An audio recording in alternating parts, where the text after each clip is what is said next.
Hello and welcome to Aries. Welcome to all you Aries people, and this is your monthly horoscope for November. Just take what resonates with you. Remember, these are very general horoscopes, but I love to do them just to give people some information about how astrology works. And let's have a look at November. There's so much going on in November, actually. I could go on for hours and hours, but I'm not going to do that. And especially not with Aries people, because Aries people are people who want to go forward and who want things yesterday. So the good news, of course, the biggest news is Jupiter, the planet of expansion, transiting your 9th house, which is amazing. So if you want to study something new, if you want to travel, do it. You are going to find so much meaning, because wherever Jupiter is, in readings, in personal readings, I always, even though hard things are going on, I always have a look at what Jupiter will do, because Jupiter always shows where we find meaning, where we have that little bit of hope there.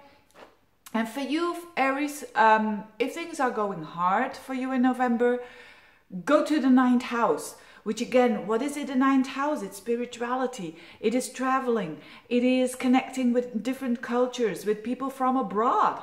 You could find a really, really interesting teacher there, or a mentor, or someone who is very meaningful for you. Another thing, you could study something. You could study something that blows your mind, so to speak, that gives you maybe astrology. Because that's connected to the 9th house as well. If you want to publish something, this is the year. If you want to have a bigger audience, or to that a lot of people listen to your opinion, this is it. Probably you might even become a tiny little bit of a wiseacre there, because that's also Jupiter in its own sign in the 9th house. And what I'm saying now is not just for the month of November, it will be for a whole year. So that is a good start for you Aries people. So when you're struggling, go to where Jupiter is and you will feel better. Now, another thing that is really important is that Venus goes direct again. So Venus went retrograde, and it is in November it's in Libra, and in December it's going to be in Scorpio. So this is for you the 7th and the 8th house, very relationship houses. So I'll mix it up a little bit here, because what does it want to say? So for you Aries people, there has been an emphasis on relationships, on one-on-one relationships, like business partner, your lover, you know, your husband, your woman, your spouse, your wife, your girlfriend, etc. There has been an emphasis on that. And with Venus now going direct, if there has been some troubles or some misunderstandings when it comes to value, this is going to become more positive. And certainly when in December, when Venus is in the 8th house, it will be great for intimacy. It will be great for joining each other's forces, so to speak. So that is a very good energy as well. Now, there is one little but there that I want to warn for, but it's not that drastic, but I want to warn for it. And it is that around the midst of the month, let's say the 14th, 15th, 16th of November, there is energy of Neptune and Mercury in a square, in not the easiest aspect. It's very strange. As the Venus goes direct around the middle of the month, Mercury goes backwards. It's almost as if to say that you made decisions. You made decisions around love, around value, but now, how am I going to communicate that?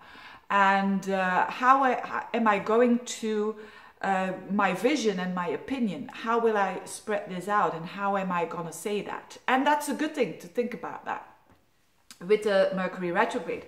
But what I'm trying to say here is that be aware that information is not clear around those. It's just a couple of days. So after like the 17th, the 18th of you go, there is clearance again. So and things will clear up even more in December, but that's for December. Another thing is, so Aries is very important there, that when you are someone who has a birthday just at the very end of Aries degrees, or an ascendant or a moon at the very end of Aries, like 25 degrees up until 30 degrees, you'll feel Uranus again. So if you are that Arian that has said, I lacked a bit of the confidence to do what I wanted to do, you've got time now. It's now. Between the couple of months that are coming, and especially in November, Uranus goes back in Aries again, which means like, just if you really want to do the things that demand a bit of courage there, do it. It's a good moment for you. And last but not least, the North Node shifts towards Cancer. And that is your 4th house. So the North Node is, what do you want to focus on? You want to focus on family. So a lot of Aries people will feel the need, the urge to focus on family. And when you say, Veerle, I'm not having a family, well, to focus at least on personal, emotional well-being. So that is going to be your focus for a year. And you focus a bit less on work.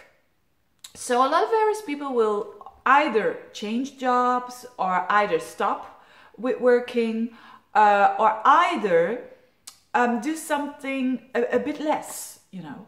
So less is more. Having said that, you Aries people, it's an interesting month for you. I wish you all the best. And thank you for watching. And if you want a personal reading, of course, just get in touch. Bye-bye.